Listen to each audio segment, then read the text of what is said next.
Hi friends, నేను మీ ధనంజయ్. నేటి ప్రపంచం.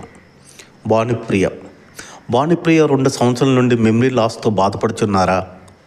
తన భర్త మరణం తర్వాత భానుప్రియలో చాలా మార్పులు సంభవించాయా? షూటింగ్ సమయంలో దర్శకుడు చెప్పిన డైలాగ్స్లు మర్చిపోయి ఆలోచనలో పడిపోయిందా? ఆ తర్వాత తనకు తాను తేరుకొని షూటింగ్ మొదలుపెట్టిందా? ఈ విషయాలు నిజమంటే నిజమనే చెప్పాలి. ఎందుకంటే భానుప్రియ 2 సంవత్సరాల నుండి మెమరీ లాస్తో బాధపడుతున్నారు. ఇప్పటికీ మెడిసిన్ వాడుతున్నారు. షూటింగ్ సమయంలో చాలామంది యాక్టర్స్ కొన్ని సన్నివేశాలకు చాలా టేక్స్ తీసుకుంటారు. కానీ భానుప్రియ అలా కాదు.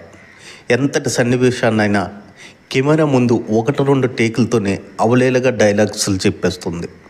అలాంటి భానుప్రియ గత 2 సంవత్సరాల నుండి మానసిక ఒత్తిడికి గురై మెమరీ లాస్తో బాధపడుచున్నారు. ఫ్రెండ్స్, మరిన్ని వీడియోల కోసం మా ఛానల్ సబ్స్క్రైబ్ చేయండి. ఇట్లు మీ ధనంజయ్.